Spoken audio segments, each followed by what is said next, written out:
Assalamualaikum warahmatullahi wabarakatuh. Jumpa lagi bersama saya Adi di channel Ngulik Sejarah. Dan pada video kali ini saya akan kembali lagi membacakan suatu kisah misteri. Kali ini berjudul tentang sebuah kisah rumah bekas pesugihan monyet. Cerita kali ini ditulis oleh narasumber, ya tentu saja disadur oleh Mbak Nafila ya teman-teman. Yuk, daripada kita lama-lama, daripada kita penasaran bagaimana kisahnya, mari kita langsung saja menuju ke ceritanya. Perhatikan baik-baik karena ceritanya akan segera saya mulai.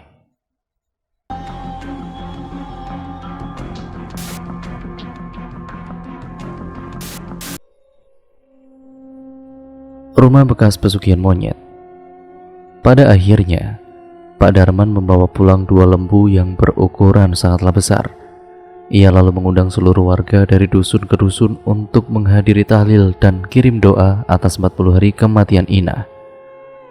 Tidak lupa Pak Darman ini juga mengundang Lasmini, salah seorang yang telah berjasa membantunya.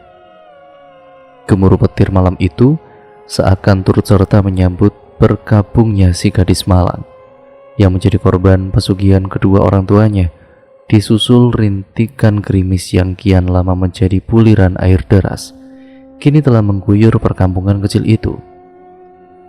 Nampak beberapa orang berbondong-bondong dengan membawa payung hitam menuju ke kediaman Pak Darman.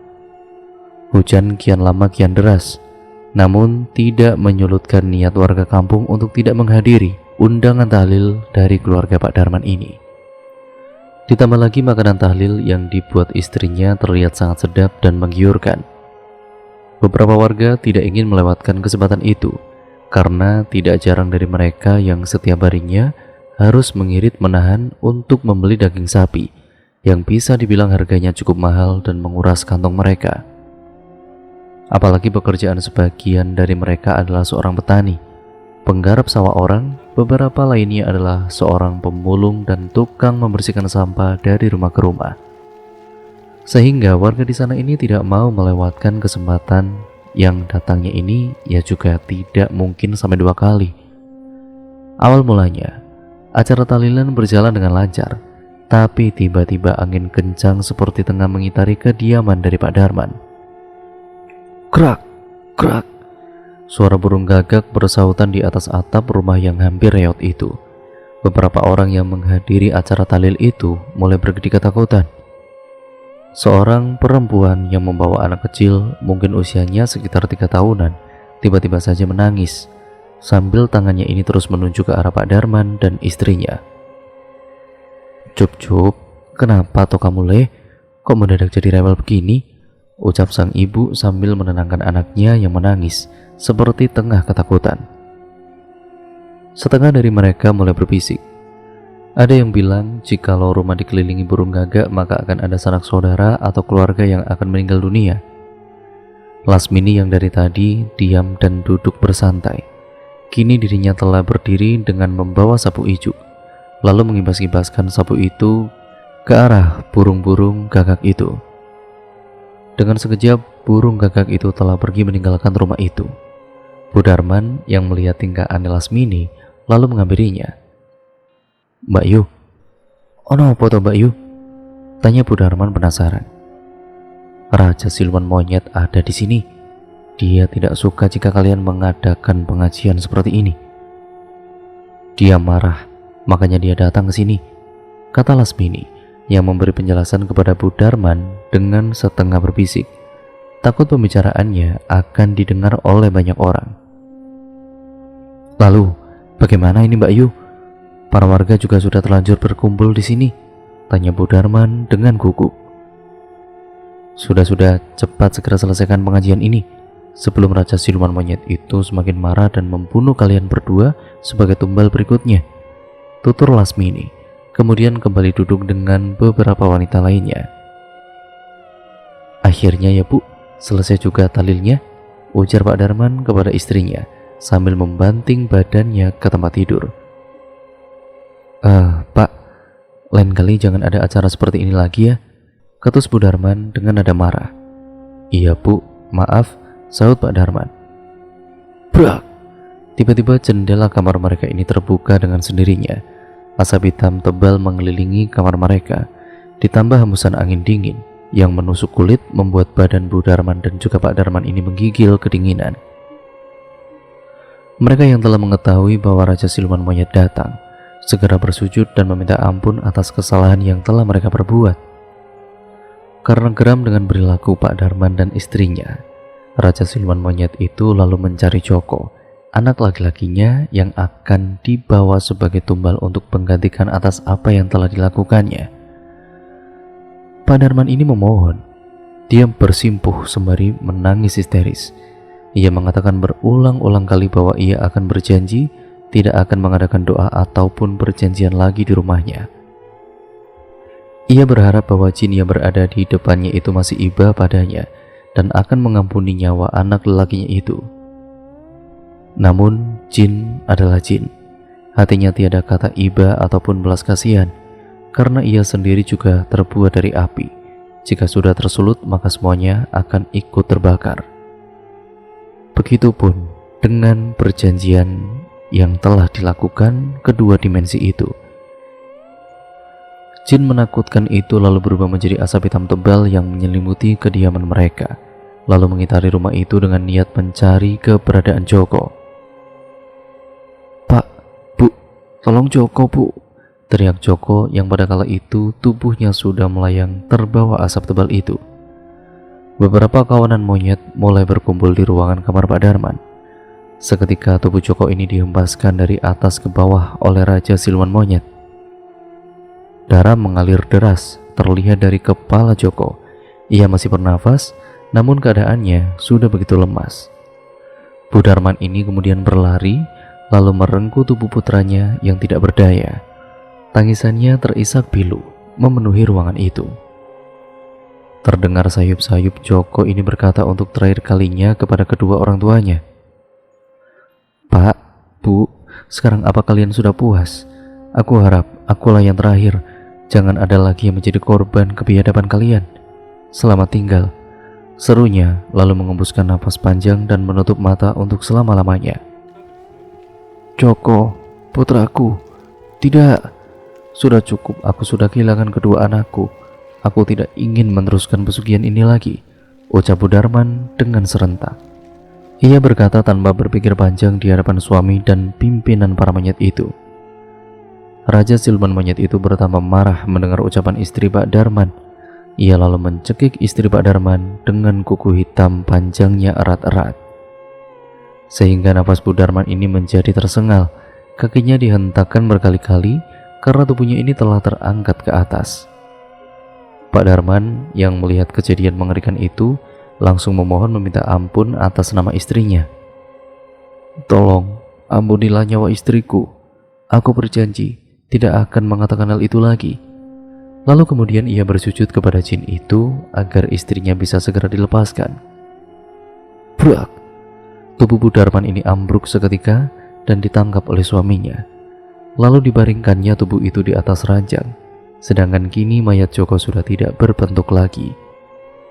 Para monyet itu telah mencakar-mencabik sekaligus memakan beberapa anggota tubuhnya, termasuk bola matanya, jantung, hati, dan juga isi perut Joko. Kemudian membawa jasad itu pergi ke alamnya untuk dijadikan pasukan monyet gaib. Tawa Raja Siluman itu benar-benar menggelegar, penuh kepuasan tentunya. Asap hitam tebal itu lalu menghilang bersamaan dengan beberapa kawanan siluman monyet itu. Setelah Bu Darman ini sadar, ia masih menangis histeris, meratapi nasib kedua anak-anaknya yang telah menjadi korban pesugihan mereka. Maksud hati ingin segera mengakhiri perjanjian sesat itu. Namun mereka telah terjebak di lubang yang salah. Semakin ia melangkah mundur, semakin juga banyak orang yang akan menjadi korban. "Sudahlah Bu, ikhlaskan Joko. Yang penting kita kaya. Masalah anak tidak usah dipikirkan. Kita bisa memulainya lagi dari awal," tutur Pak Darman merayu istrinya. "Cukup. Aku tidak sudi lagi memiliki anak. Untuk apa jika kelak nantinya juga mereka dijadikan tumbal oleh jin itu?" ketus Bu Darman dengan kesal. "Hush, jangan bicara sembarangan. Nanti Raja Siluman Monyet itu bisa marah dan membunuh kita," seru Pak Darman. "Sudahlah, aku mau tidur, capek. Istrinya lalu tidur membelakangi Pak Darman dan meninggalkannya sendirian dalam keheningan malam yang dingin itu. Esok paginya Pak Darman ini bangun lebih dulu dari istrinya. Baru saja mengucuk matanya, ia sudah dikagetkan oleh banyaknya lembaran uang yang berserakan di ranjangnya. Astaga, aku kaya. Terima kasih banyak. Pak Darman tertawa kegirangan sambil mengatupkan tangannya kepada jin yang telah memberinya kekayaan itu. Ada apa sih Pak? Ucap istrinya yang kemudian terbangun karena kaget oleh suara Pak Darman. Lihat Bu, kita kaya Bu, sahut Pak Darman dengan girang sambil memungut seluruh uang yang dimasukkannya ke dalam lemari kayu. Bu Darman terlihat tidak senang dengan tumpukan uang yang telah memenuhi ranjangnya itu. Kini air matanya mulai menetes dengan sendirinya. Ya karena dia mengingat kematian mengenaskan Joko tadi malam. Ia berpikir bahwa ia telah bersenang-senang di atas kematian anak-anaknya dengan menikmati harta haram dari hasil pesugihan. Hatinya bergumam, itu sama saja dia telah menikmati bangkai anaknya sendiri. Oh ya teman-teman, nama sudah disamarkan ya teman-teman, karena itu privasi dan untuk keamanan bersama juga. Kita lanjut ceritanya. Di hari itu, dengan tumpukan uang goib yang dimilikinya, akhirnya Pak Darman ini berhasil mendirikan sebuah bangunan kokoh nan megah. Ya, rumah yang reot itu kini telah menjadi istana nan indah bak milik kerajaan sultan. Di samping rumah berdiri sebuah toko besar bertuliskan Agen Beras Murah Darman. Rupanya selain membangun rumah yang megah, Pak Darman juga mendirikan sebuah toko yang di situ menjual barang-barang kebutuhan ekonomi para warga. Dari tumpukan beras, gula, minyak, telur, berbagai barang lainnya.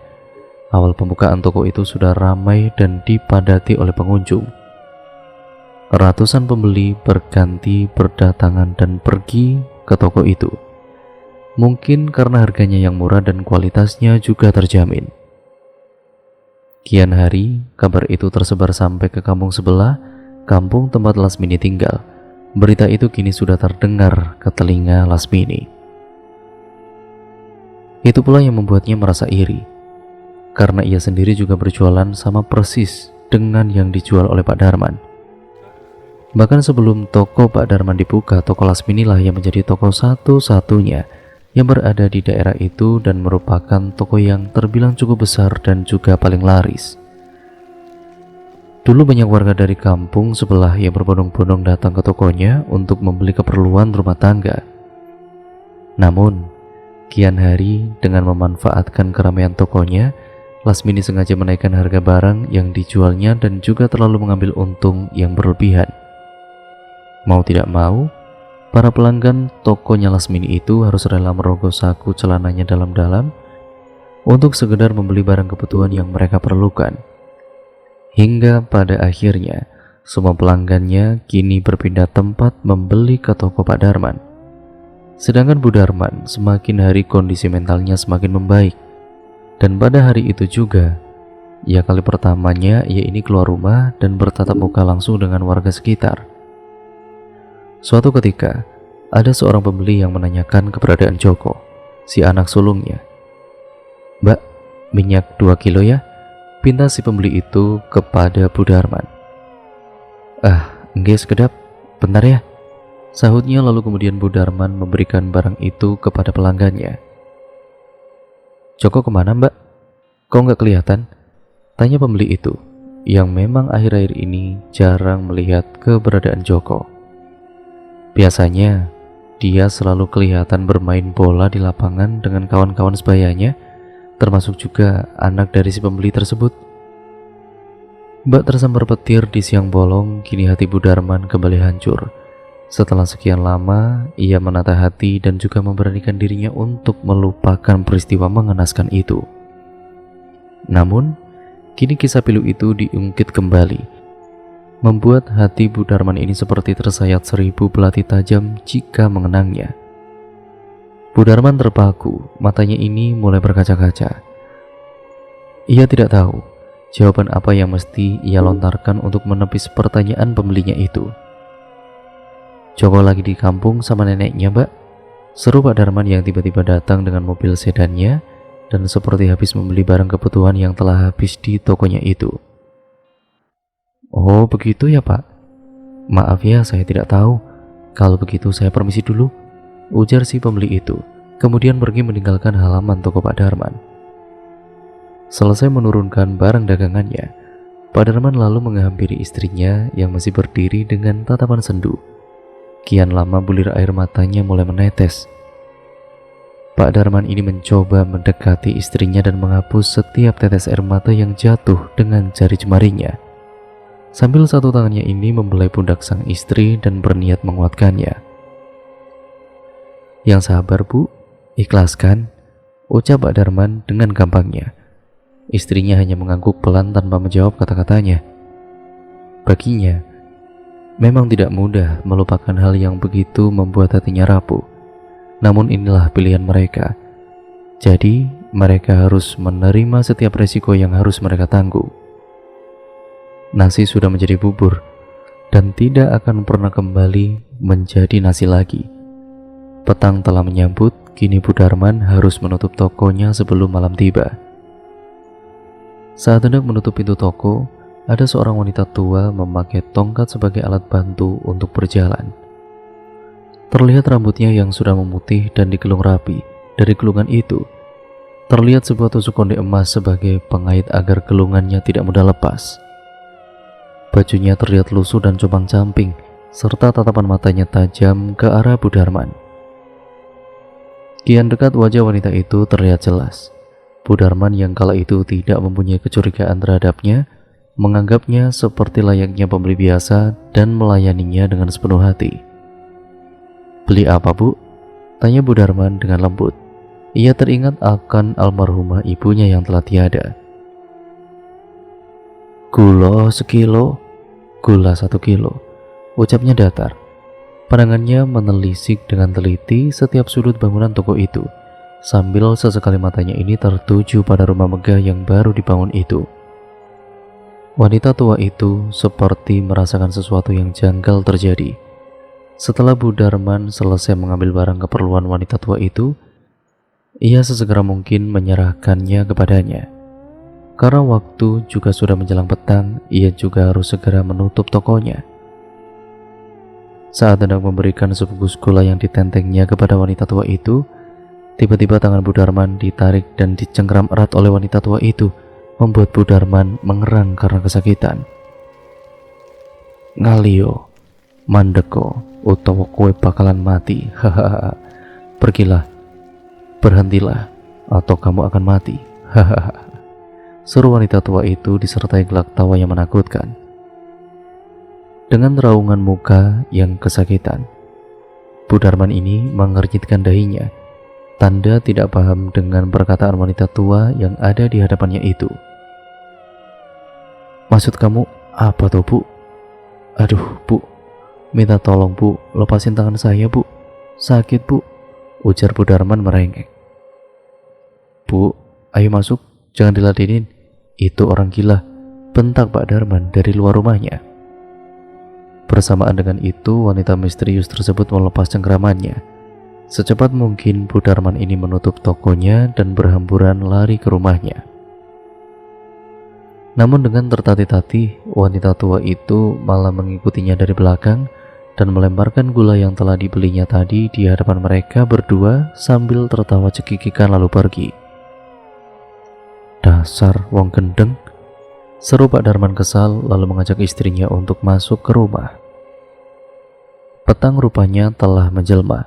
Dari ufuk barat jelas terlihat sang surya tengah menenggelamkan sedikit demi sedikit cahaya benderangnya dan menyisakan gambaran langit-langit indah berwarna jingga kebiruan. Kini gelap pun menyapa. Kian lama malam menjadi mencekam. Hawa dingin menembus sampai ke raga. Hembusan angin membawa semilir membuat kantuk melanda. Sreng, sreng.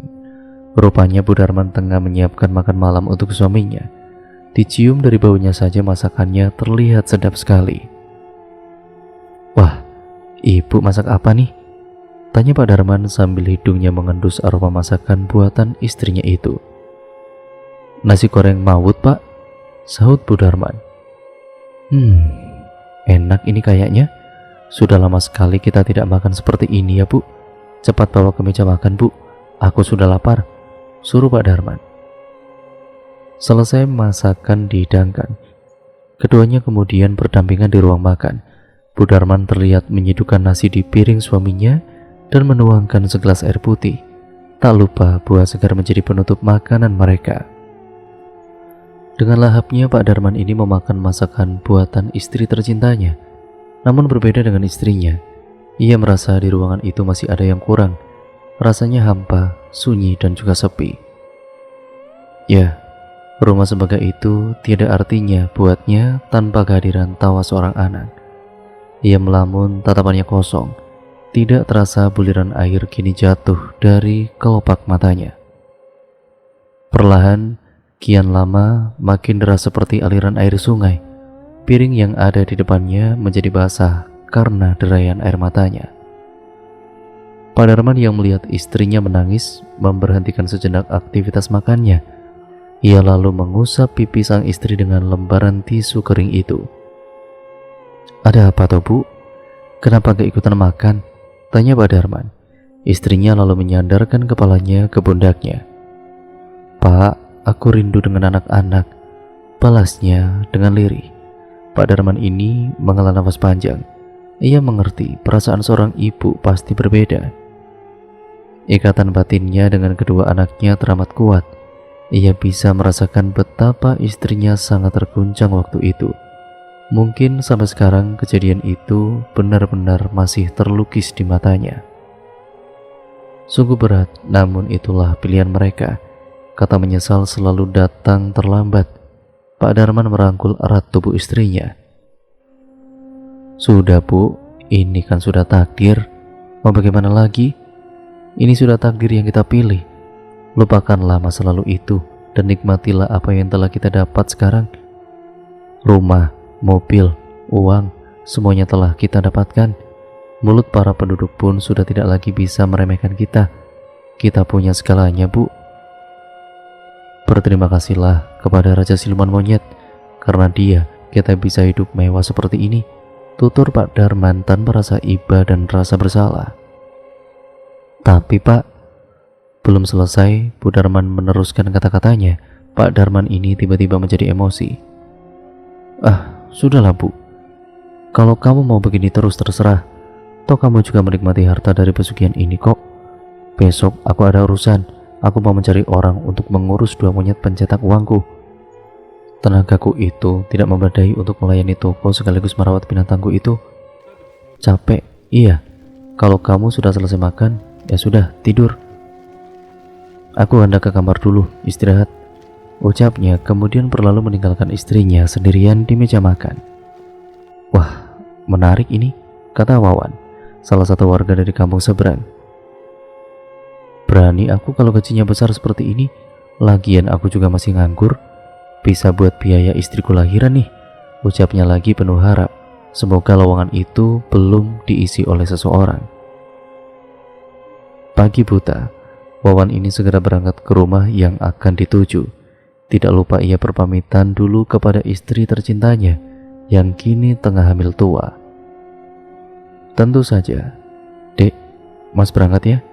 Doakan semoga lowongan pekerjaan itu jatuh ke tangan Mas. Nak, Bapak berangkat dulu ya. Kamu baik-baik ya dalam kandungan biungmu itu. Pamitnya kepada sang istri sembari tangannya ini mengelus-ngelus perut sang istri yang nampak membesar dan mengajak ngobrol jabang bayinya yang belum lahir itu. Hati-hati ya Mas, saut istrinya. Kemudian Wawan ini mencium kening istrinya, lalu pergi dengan memancal sepeda ontel kesayangannya menuju rumah Pak Darman. Dari sebalik istana megahnya, pikiran dan hati Bu Darman ini masih terngiang-ngiang oleh kata-kata wanita tua itu. Ngalih utawa kue mati. Sudah beberapa kali, ya tentu saja, suara ataupun ucapan itu selalu mengganggu di setiap aktivitasnya. Padahal, ia sendiri sudah mengalihkan omongan wanita yang dianggapnya tidak waras itu dengan melakukan berbagai aktivitas rumah tangga. Namun tetap saja, Selama mengerjakan sesuatu, ia sendiri tidak bisa berkonsentrasi karena terus terbayang ucapan yang belum dimengertinya itu. Brak, brak, brak.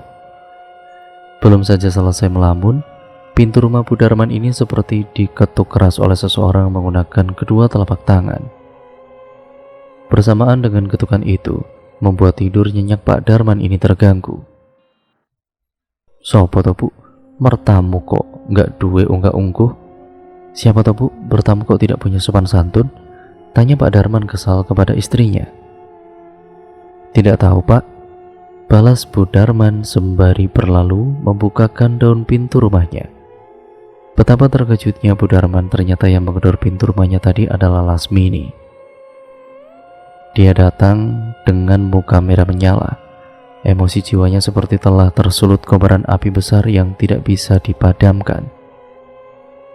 "Nanti bojomu?"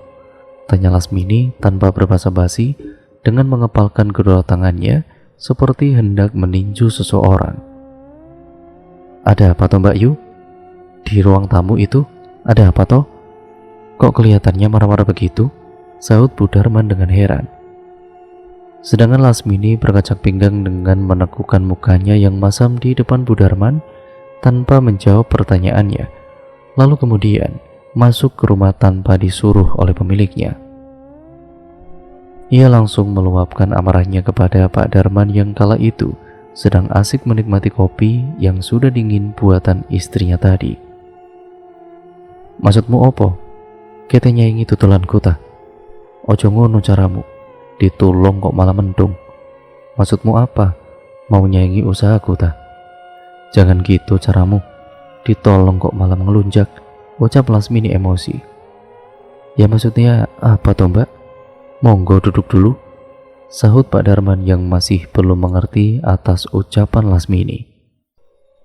"Loh, memangnya salahku di mana? Toh aku kan berjualan juga tidak berdekatan dengan tokomu. Rumah kita saja beda dusun. Lalu apa yang membuatmu sampai begitu marah?" balas Pak Darman dengan entengnya. "Mergo kowe pelangganku melayu kabeh. Karena kamu pelangganku lari semua," sentak Lasmini dengan nada tinggi. "Loh, ya bukan salahku Mbak Yu. Itu sudah pilihan orang-orang. Makanya kalau jualan jangan ambil untung banyak-banyak yang mengakibatkan tokomu itu tidak laku," sindir Pak Darman dengan halus sambil menyungkingkan bibirnya. "Brak, kurang ajar. Ingatlah siapa yang menolongmu. Jangan sampai jadi seperti ini. Menyesal aku. Lihatlah, kalau kamu masih tetap jualan, mati kamu besok." Lasmini ini mendobrak meja yang ada di depannya sambil mengancam Pak Darman dan istrinya, kemudian berlalu pergi meninggalkan kediaman megah milik Pak Darman. Maafkan kami Mbak Yu, maafkan kami," ucap Bu Darman yang ingin mencairkan panasnya suasana di antara mereka. "Minggiro kowe mbek bojomu kuwi padha wae, diwenehi ati malah ngerogo rempelo. Minggir kamu. Kamu itu sama suamimu itu sama saja, dikasih hati malah minta jantung," bentak Lasmini, kemudian berlalu pergi tanpa permisi. Bu Darman lalu menghampiri suaminya. "Sudahlah Pak, kita usaha yang lain saja Pak. Mungkin Mbak Lasmini merasa tersaingi oleh kita," ucap Bu Darman kepada suaminya. "Apa katamu Bu? Aku sudah capek-capek membangun toko itu, dan kamu menyuruhku untuk menutupnya. Enak saja. Dia aja sana, suruh tutup usahanya. Salah dia sendiri, ngambil untung kok keterlaluan," sahut Pak Darman dengan jengkel karena istrinya lebih membela Lasmini. Hari demi hari, konflik itu pun terus memanas. Kesabaran Pak Darman sudah habis. Ia berniat mengorbankan si Lasmini sebagai tumbal pesugihannya. Padahal Lasmini lah yang telah berjasa menolongnya selama ini. Seperti malam biasanya, Pak Darman telah memulai semedinya, menyebar raja dari segala kera. Mulutnya berkemat-kamit membaca mantra, setengah badannya dalam keadaan telanjang dan hanya memakai celana kolor pendek berwarna coklat.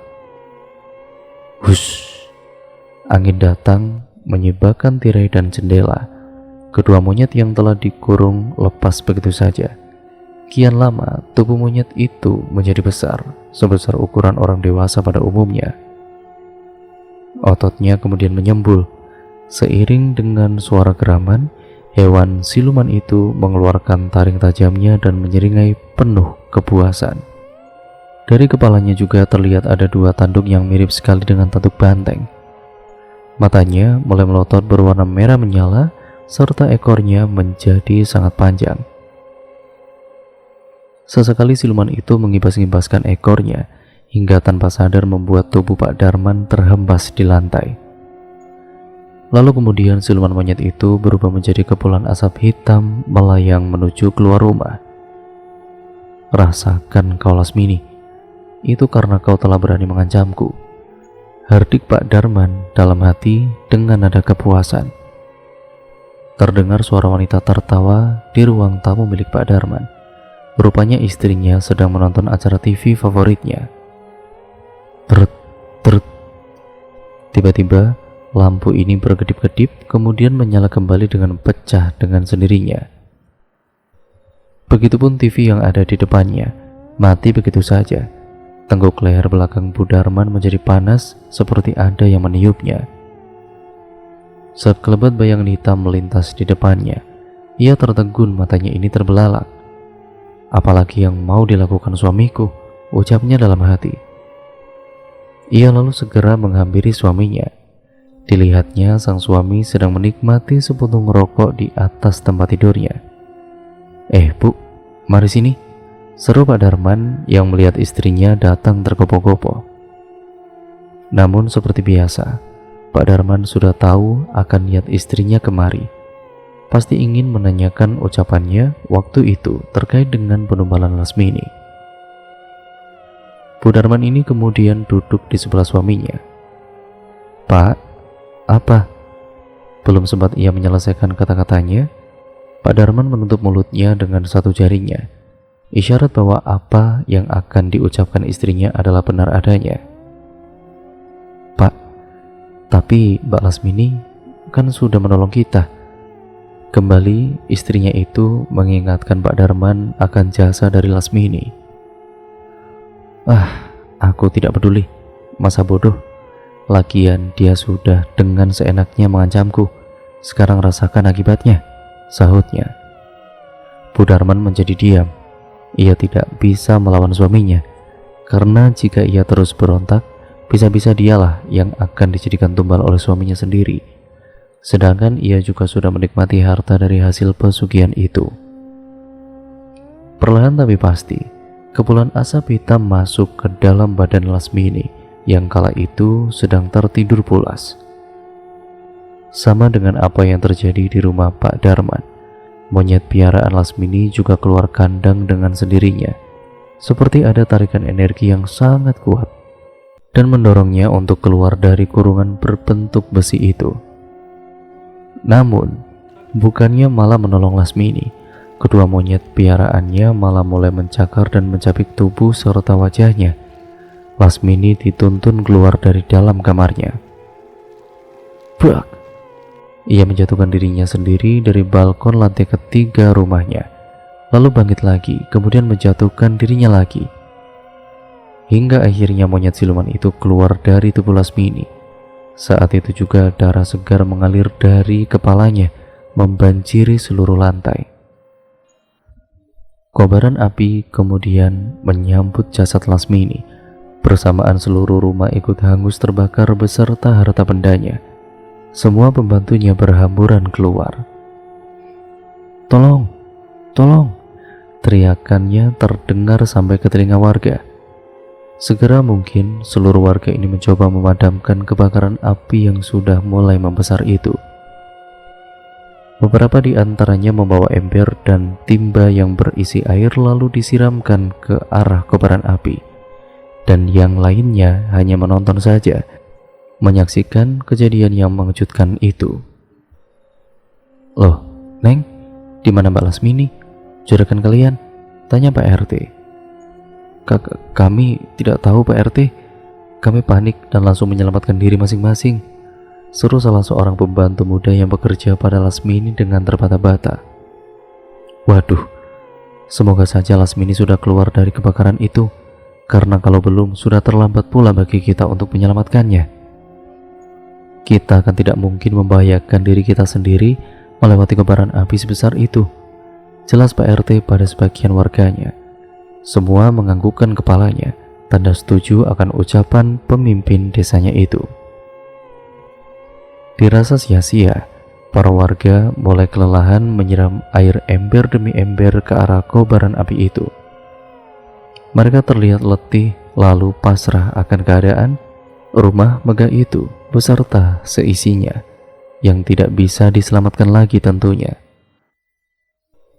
Tanpa disadari beberapa warga mulai meninggalkan tempat kejadian dan pulang ke rumah masing-masing tanpa memperdulikan nasib jasad Lasmini yang masih terkurung di sana dan mungkin sudah hangus dan menjadi abu, dan itu kasihan Lasmini yang malang. Merasa puas dengan apa yang telah dilakukannya, sepeninggalan Lasmini, ia kini menjadi seseorang yang kaya raya dan tidak ada tandingannya di kampungnya. Kian hari, harta haram itu menjadi bertumpuk dan membuatnya harus membuat berangkas baru untuk menyimpan kekayaannya. Namun begitulah, semuanya tidak didapatkannya secara gratis. Banyak yang sudah menjadi tumbal pesugihannya itu. Kedua anaknya, Ina, Joko, dan kini orang yang paling berjasa yaitu Lasmini, juga ikut dijadikan korban olehnya. Dikarenakannya konflik persaingan antara pedagang yang membuatnya itu murka. Memang keduanya itu sama-sama mendapatkan kekayaan dengan cara yang tidak lazim. Tapi kini si Darman yang serakah dan rakus itu sudah tidak perlu bimbang lagi, karena saingan terberatnya telah dilumpuhkannya. Entah bagaimana nasib jasad Lasmini, tiada seorang pun yang tahu. Tanpa disangka-sangka, Bu Darman ini turun dari tangga dan membawa beberapa koper, sedang asik menyeruput secangkir kopi dan bermain HP. Pak Darman ini tertegun melihat istrinya yang turun sambil terisak tangis. "Bu, mau kemana?" tanya ia pada istrinya. Istrinya tidak langsung menjawab. Ia masih terisak oleh tangisannya, hingga akhirnya Pak Darman membentaknya. "Bu, punya mulut tidak?" ditanya kok malah diam saja, celetuknya. "Maaf Pak, aku ingin pulang kampung saja. Aku ingin hidup tenang," sahut istrinya. "Maksudmu?" tanya Pak Darman kembali. "Apa Bapak masih tidak mengerti dengan perkataanku? Pak, sudah banyak yang Bapak jadikan tumbal, termasuk anak-anak kita, anak kandung kita, Pak. Aku tidak mau hidup seperti ini terus. Bisa-bisa aku akan dijadikan tumbal oleh Bapak," jawab Bu Darman yang kini isak tangis pilunya semakin menjadi-jadi. Melihat penjelasan istrinya membuat Pak Darman ini naik pitam dan langsung menampar pipi istrinya dengan sangat keras, sehingga menyebabkan tanda merah bekas tangan di pipinya itu terlihat dengan jelas. Tok tok tok. "Assalamualaikum." Pagi buta rumah megah itu rupanya diketuk oleh seseorang. Dari balik ranjang kamar, nampak Pak Darman ini sedang mengusap-ngusap matanya yang masih dalam keadaan kantuk. Ia menoleh ke samping. Pikirannya ini teringat akan istri yang selalu bangun setiap pagi untuk menyiapkan sarapannya. Namun amati kata, sang istri kini telah pergi meninggalkannya. Dengan malasnya Pak Darman melangkah dan membukakan pintu rumahnya. "Waalaikumsalam, siapa toh?" tanyanya dengan mengernyitkan dahi. "Ngapunten Pak, saya Wawan, mau mengelamar pekerjaan di sini." "Apakah lowongan itu masih berlaku?" balas si Wawan sambil menyodorkan sebuah kertas yang ternyata berisi sebuah iklan lowongan di tempat Pak Darman. Pak Darman lalu membacanya dan segera ia menyuruh tamunya itu untuk masuk ke dalam rumah. Wawan pun kemudian sangat-sangat terpana akan pemandangan rumah Pak Darman yang luas dan indah itu. Setelah mempertimbangkannya dan mengamati penampilan si Wawan dari atas sampai bawah, Pak Darman lalu menerimanya bekerja di sana untuk merawat 2 kera peliharaannya itu. Pulanglah, mulai besok pagi kamu sudah bisa bekerja di sini. Tapi ingat, ada pantangan yang harus kamu patuhi, ucap Pak Darman. Apa emangnya, Pak? Balas Wawan dengan mimik muka sedikit heran. Jangan pernah sesekali kamu memukul kera-kera saya, atau kamu akan menerima akibatnya. Mengerti kamu? Tutur Pak Darman dengan nada yang cukup keras. Baik Pak, saya mengerti. Terima kasih Pak, kalau begitu saya pulang dulu. Assalamualaikum. Balas Wawan sambil pergi berlalu keluar rumah. Tidak terasa 1 bulan lamanya Wawan bekerja di rumah megah itu. Ia berangan-angan tinggi ingin memiliki rumah seperti itu. Dengan ketekunan dan kegigihan kerja kerasnya, yang bahkan ia tidak tahu bahwa gaji yang didapatkannya adalah haram, apalagi untuk menutupi ataupun menghidupi istri dan juga jaga-jaga untuk kelahiran bayinya kelak. Tidak lama terdengar suara ricuh monyet di dalam ruangan, seperti sedang bertengkar kala itu. Sesegera mungkin, Wawan ini melihat apa yang tengah terjadi dengan monyet peliharaan majikannya itu. Kedua monyet itu rupanya saling mencakar. Ketika Wawan ingin memisahkan kedua hewan itu, salah satu hewan itu tidak sengaja telah mencakar lengannya. Aduh, monyet sialan. Dengan geramnya ia memukul monyet itu dengan sapu, sekaligus melupakan perjanjian yang telah dibuat oleh majikannya. Akhirnya malapetaka pun terjadi. Kedua monyet siluman itu pun mencuat dari kandang dan mencapik habis tubuh lelaki malang itu hingga wajahnya tidak dapat dikenali lagi. Pupus sudah harapan Wawan untuk mewujudkan impian dan membahagiakan istrinya. Bahkan hingga ajal menjemput, tiada seorang yang menemaninya. Hanya bayangan wajah calon buah hatinya saja yang belum dilahirkan hingga titihan air mata penyesalan mengalir deras di pipinya. Kemudian matanya ini tertutup untuk selama-lamanya. Dari sebalik pintu kamar itu berdiri seorang lelaki tegap dengan kumis tebal tengah tersenyum menyeringai. Sudah kuduga, itu akibatnya jika kamu melanggarnya, ucap Pak Darman dengan gelak tawa kepuasan. Entah bagaimana nasib istri si Wawan yang tengah hamil tua itu. Ia tidak mengetahui jika sang suami tercinta, tulang punggung keluarganya itu, telah tiada untuk selama-lamanya. Sejak kejadian itu, banyak sekali orang yang ingin melamar pekerjaan di rumah itu. Iming-iming gaji besar, namun sama halnya mereka ini juga tewas mengenaskan dan bernasib sama seperti Wawan. Wallahu alam. Kian hari warga sudah mulai curiga dengan keadaan janggal yang terjadi di rumah Pak Darman. Puluhan bahkan mungkin ratusan orang sudah menjadi tumbal pesugihannya. Beberapa orang telah menggosipkannya bahwa harta yang selama ini ia hasilkan ialah harta goib dari pesugihan monyet. Tidak hanya dari mereka yang selalu mendengar suara monyet yang tengah bergaduh di dalam rumah itu. Ditambah lagi banyak pegawai yang mati mengenaskan setelah tidak lama menjadi penjaga monyet peliharaannya. Brum, brum. Terdengar deru mesin mobil yang dibunyikan. Lalu seseorang berbadan tegap besar turun dari mobil menghampiri warga yang tengah bergosip itu. Apa kalian sedang membicarakan hal buruk tentangku ya? Tanya seseorang itu yang tidak lain ialah Pak Darman. Warga hanya diam tertunduk sementara lainnya segera membubarkan diri karena takut akan dijadikan tumbal. Awas kalian semua, herdiknya sambil berlalu pergi ke arah mobilnya. Sepanjang perjalanan hati Pak Darman ini menjadi gelisah.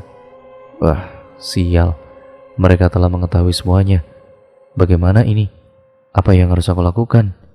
Ia berkata sendiri sepanjang perjalanannya. Hingga pada malam itu, karena pikiran yang sedang kacau, Pak Darman lupa menyiapkan tumbal untuk tuannya. Dan tiba-tiba hal yang tidak terduga pun terjadi. Malam sunyi mencekam, keburunya suara angin ditambah ranting pohon yang berjatuhan, hingga suara ribuan gagak hitam menyeruak memenuhi ruangan kamar. Kepulan asap hitam tebal mengitari tubuh Pak Darman. Brak! lalu dia ambruk terhempas seketika. Ampun, ampunilah saya.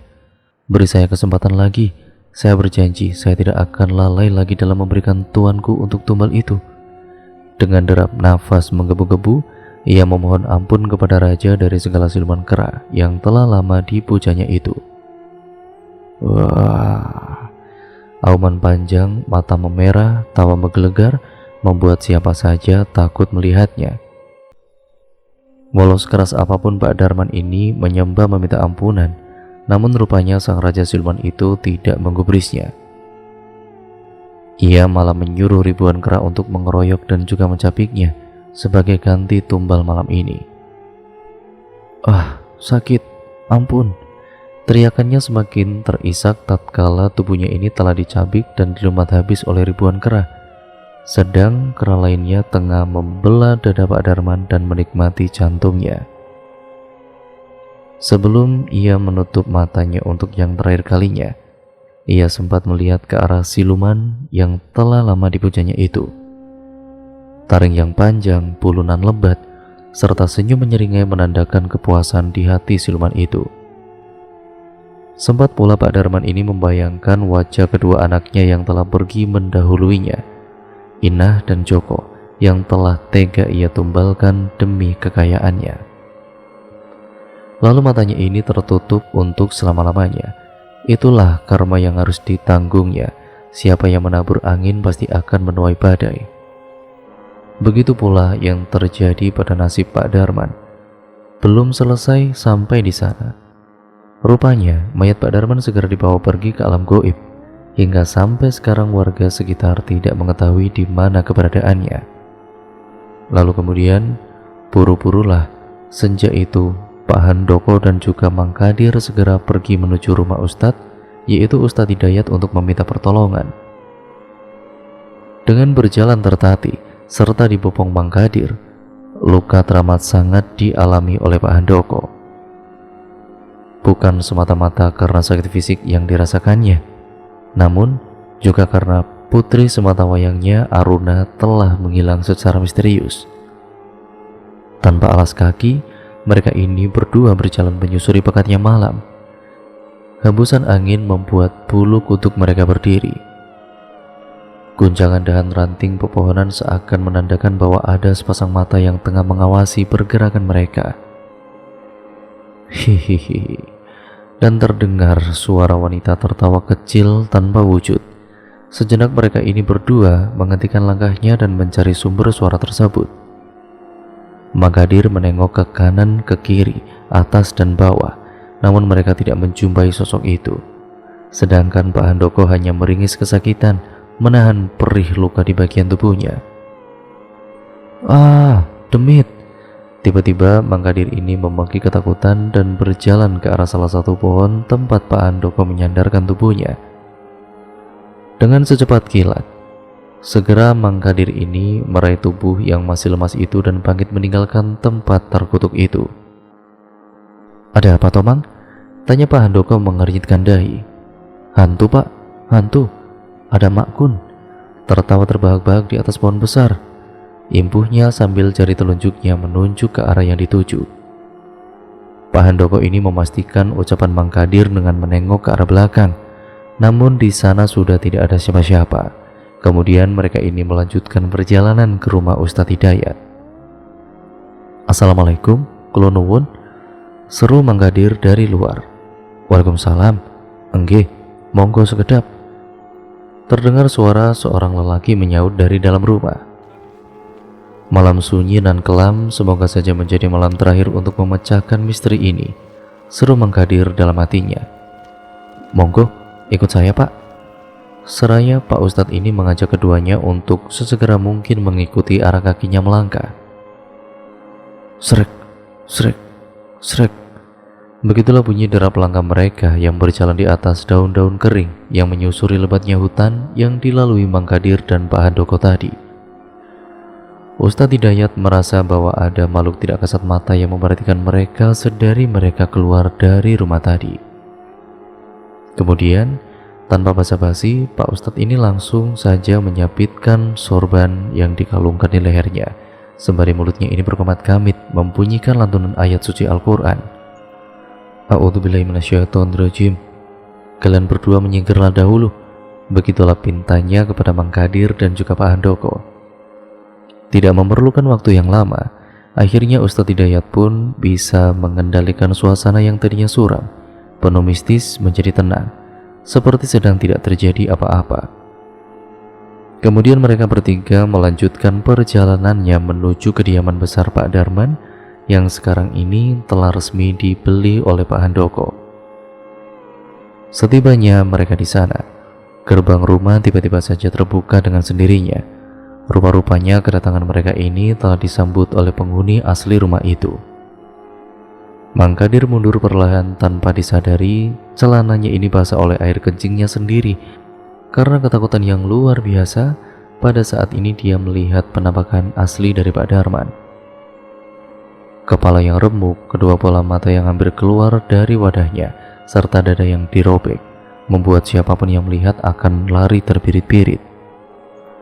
Bahkan mungkin bisa saja sama halnya dengan yang dialami Mang Kadir, sedangkan Pak Handoko hanya melongo seperti orang yang terhipnotis, tanpa bergerak dan berkata sedikit pun. Dengan sangat lega akhirnya Pak Handoko ini bisa melihat putrinya dalam keadaan hidup dan selamat. Namun sayangnya Pak Darman mengira Aruna adalah Inah, sang anak yang meninggal beberapa tahun silam. Ia mendekapnya dengan erat seperti enggan dipisahkan oleh gadis cantik itu. Anehnya, Aruna yang berhadapan dengan rupa Pak Darman yang sudah tidak berbentuk lagi, sikapnya seperti biasa saja.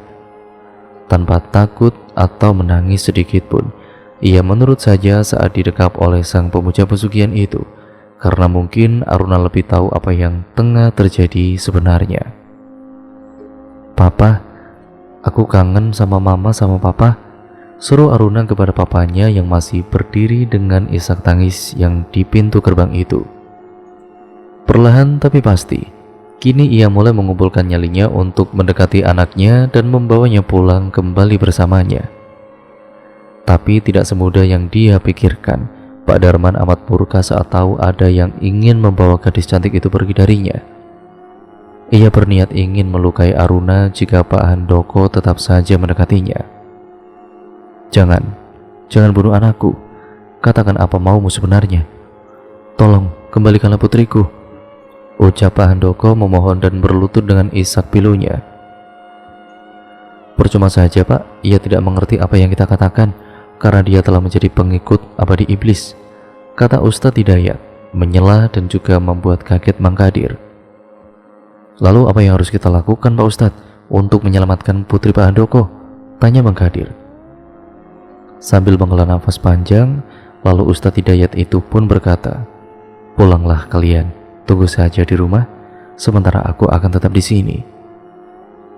Mencoba membawa putrimu kembali dalam keadaan selamat, bersikirlah dan memohon kepada Zat yang memberi perlindungan. Semoga aku bisa menepati janjiku dan bisa kembali berkumpul bersama kalian semua, ucap Ustadz Hidayat kepada keduanya. Namun ucapan itu ternyata membuat hati Pak Handoko gelisah. Ia takut sesuatu yang buruk akan terjadi pada Ustadz Hidayat itu sendiri. "Mari Pak, kita menunggu di rumah saja ya," ajak Mang Kadir kepada Pak Handoko. Kemudian keduanya ini meninggalkan Ustadz Hidayat sendirian berada di sana. Mereka hanya bisa berdoa semoga Ustadz Hidayat bisa membawa Aruna kembali pulang bersamanya. Ustadz Hidayat lalu membentuk sebuah lingkaran putih, kemudian duduk bersila di dalamnya sambil memegang tasbih dan membaca ayat-ayat suci Al-Quran. Ia merapatkan tangannya dan mengeluarkan ajian Romo Sukmo untuk menyelamatkan putri Pak Handoko. Memang pilihan yang tidak mudah. Jika beliau pun akhirnya gagal, Sukmanya juga sudah tidak bisa kembali lagi ke dalam raganya. Namun dengan keyakinan penuh, ia yakin bahwa Allah selalu bersamanya dan akan selalu melindunginya. Tidak terasa sudah 2 hari 2 malam berlalu, namun Ustadz Hidayat belum juga kembali. Kekhawatiran pun muncul di hati keduanya. Kemudian Mang Kadir ini memukul-mukul sebuah kentongan untuk mengumpulkan para warga yang nantinya akan diboyong untuk melihat apa yang tengah terjadi sebenarnya di rumah sesat itu. Dan bagaimana pula keadaan Ustadz Hidayat? Apakah beliau berhasil membawa Aruna kembali dalam pelukan orang tuanya? Genap sudah rasanya malam itu. Hati Bu Deswita merasa sudah gundah gulana menunggu kepulangan putrinya itu, yaitu Aruna. Saat kantuk melanda, sesekali matanya ini meliut tertidur. Namun, entah apa yang dirasakannya, baru beberapa menit terlelap, ia dimimpikan oleh seseorang sepuh yang menggandeng tangan anak kecil yang kiranya berumur 5 tahun. Keringat dingin mulai bercucuran, kemudian ia bangkit dan terbangun dari mimpinya itu. Siapa orang itu? Seperti aku pernah bertemu dengannya. Dan anak kecil itu, hatinya bertanya-tanya sembari tangannya memegang secangkir air putih lalu diteguknya. Bu Deswita ini kemudian mondar-mandir mengingat kejadian dalam mimpinya itu. Namun tiba-tiba, astaga, putriku. Iya, dia adalah anakku. Setelah mengingatnya berkali-kali, Bu Deswita ini baru tersadar lalu menyusul beberapa warga yang berjaga di rumah bekas pesugihan itu.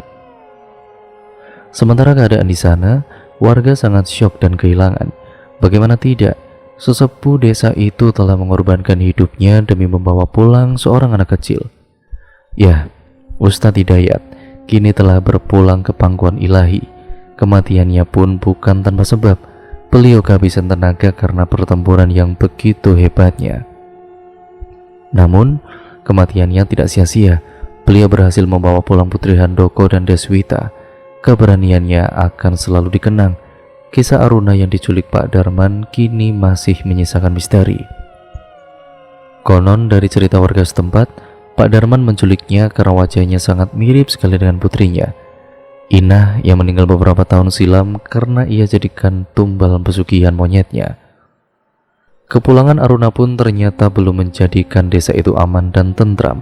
Masih ada saja teror mencekam dan juga suasana mengerikan saat melewati rumah besar yang sekarang sudah tidak berpenghuni itu. Karena keluarga Handoko telah memutuskan untuk kembali ke rumah lamanya. Warga masih percaya bahwa arwah Pak Darman masih bergentayangan. Sebagian warga yang melewati rumah itu pun juga pernah melihat penampakan seorang laki-laki yang berdada bolong ini sedang melambaikan tangannya tepat di teras rumah itu. Tidak ada yang berani lagi membeli rumah itu setelah kejadian yang dialami keluarga Handoko. Hingga saat ini rumah beserta mayat Pak Darman ini masih menjadi misteri. Lebih baik hidup serba berkekurangan dengan limpahan nikmat yang tiada taranya dibandingkan hidup bermewah-mewahan namun tidak menjadi berkah karena pesugihan. Dan cerita pun akhirnya selesai sampai di sini ya teman-teman. Terima kasih untuk kalian semua yang sudah menyimak video kali ini dan cerita kali ini. Bagaimana menurut kalian cerita kali ini? Kalian bisa like, komen, dan share sebanyak-banyaknya di kolom komen. Jadi untuk kalian yang penasaran bagaimana kisahnya, ya tentu saja kalian harus subscribe dan juga tetap stay tune terus di channel ini ya teman-teman. Terima kasih pokoknya, jangan lupa untuk kalian like, komen, dan share sebanyak-banyaknya. Dan untuk kalian yang memiliki pengalaman horor lainnya, kalian bisa kirimkan ke alamat email kami yang nantinya akan ditulis oleh Mbak Nafila, yang nantinya juga akan saya bacakan di channel ini. Sekian dan terima kasih, kurang lebihnya mohon maaf yang sebesar-besarnya ya teman-teman. Dan baik buruknya yang terkandung dalam cerita kali ini, semoga kalian bisa mengambil sisi positifnya dan membuang jauh-jauh sisi buruknya ya teman-teman. Jadikan itu sebagai pembelajaran untuk kita semua agar kita menjadi manusia yang jauh lebih baik lagi ke depannya.